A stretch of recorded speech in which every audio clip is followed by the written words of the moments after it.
Every backpacker knows the thing that always takes up the most space in your pack is the Coleman lantern. You have to sacrifice precious pack space reserved for food, bedding, or your reasonably sized hand axe collection. Well, now technology is advanced where lanterns are no longer like this or like this. Now their size is this, the Nitecore LA10. You're like, flashlight sized? Oh, okay, yeah, well, the Nitecore LA10 is basically just a AA flashlight with a built-in pop-up diffuser.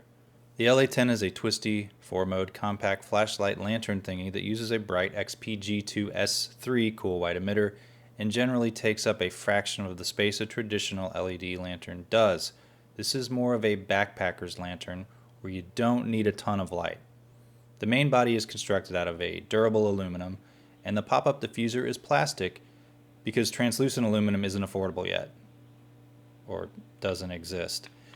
Here are the dimensions and weight, which are probably important, so let's just show how much smaller this lantern is than other lanterns by putting numbers on the screen.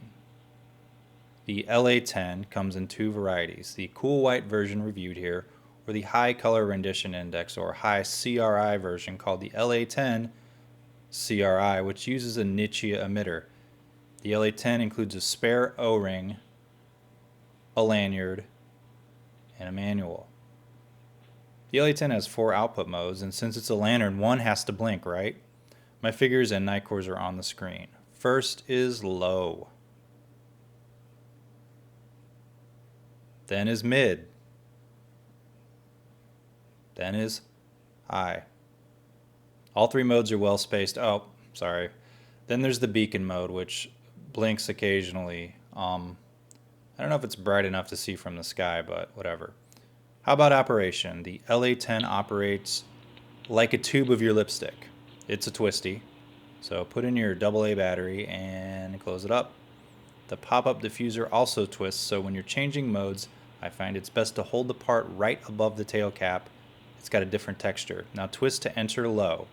A quick loosening and tightening will advance modes to mid, then high, then beacon, and then over again. To turn it off, just unscrew till light stops coming out. Now to use the diffuser, keep your hand on the center ring part and then put yours on the main tube, or shaft as some people call it. Now twist to pop up the diffuser and twist the opposite direction to put it down. The base has a magnet in the tail caps, so you can stick it to ferrous surfaces, or just tail stand it if your surfaces aren't metal enough. Now, the LA10 doesn't have mode memory, so if you leave it off for more than 2 seconds, it resets its mode. If you have it off for less than 2 seconds, it advances modes. Cool. Runtimes. I used a regular rechargeable Eneloop for all my runtime tests, which, according to Nitecore's literature, is slightly less capacity than the one they use. Anyway, on high, you subtly see declining light for over an hour before the big drop in brightness. It continues in a low mode for a couple of hours, where there's barely any light coming out. At about 2 hours and 41 minutes in, which that's when I ended the test early. Okay, medium. Medium gives you very steady brightness for about 4 hours and 19 minutes. You're like, don't you mean 4 hours and 20 minutes? This is a good medium brightness that should light the whole tent nicely on a dark night. It begins a big decline in brightness and cuts off with barely usable light at about 5 hours and 50 minutes. Low. Now for low, I used a fully charged Eneloop that was not fresh off the charger. Sorry. Eneloops will lose just a little bit of juice or voltage when sitting around after they're off the charger for a while. I think it was about 3.9 volts. Not about, it was 3.9 volts. Sorry, I shouldn't qualify that. Most of the time I take batteries right off the charger and put them in the light, but sometimes real life gets in the way of flashlight reviews, so you're just going to have to deal with it. Anyway, you get about 16 hours and 40 minutes of steady light before the big dim starts and the light ceases to come out, right at about 18 hours.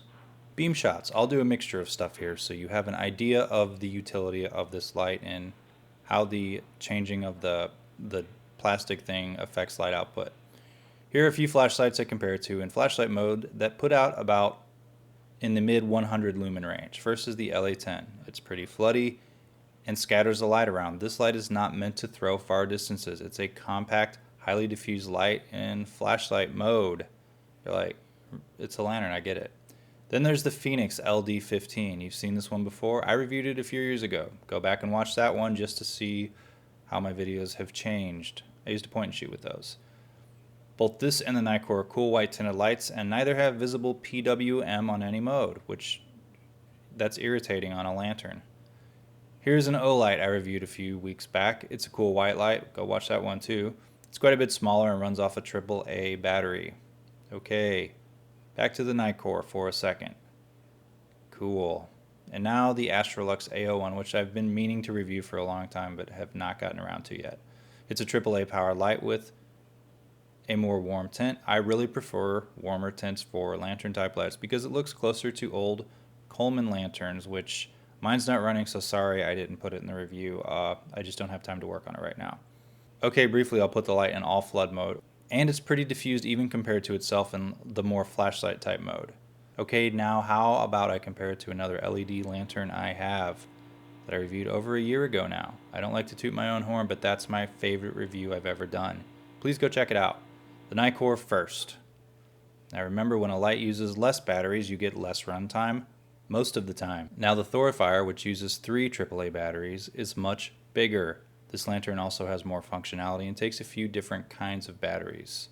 So let's go back to the Nitecore again. The Nitecore is a much smaller light. It's a hiker's or backpacker's light when someone needs more space and less lantern. Okay, cool, let's wrap it up. The lantern is tough compared to other lanterns. It's drop proof to 1.5 meters and IPX6 waterproof rated, which, if I'm reading the IPX ratings carefully, it should be good in the rain for a very limited amount of time. It is not rated as submersible at all, so don't drop it in water. The high CRI version should be a slightly nicer tint than this, but at a slightly lower output. It doesn't say the color temperature, but I'm just going to throw an educated guess out here and say 5,000 Kelvin, since they're not advertising the temperature, maybe a more neutral version. Don't hold me to that, though, without actually seeing it in person. I would have liked a nice warm tinted version because it's a lantern, bro. And maybe a little hook loop system that's detachable like the Thorfires. Lanyards tend to twist around, and a rigid wire system sometimes works better for hanging it on trees or small limbs. The magnetic base is cool, and if you have a lot of flat surfaces around, then it's a great candle. It saves a ton of space over an LED lantern, at least a regular one, so just make sure you bring some extra rechargeable batteries if you're using the high mode for extended periods of time. Anyway, if you like this review, subscribe to my channel, give this video a thumbs up, leave a comment. This light was provided by Nitecore for review. Thanks for watching.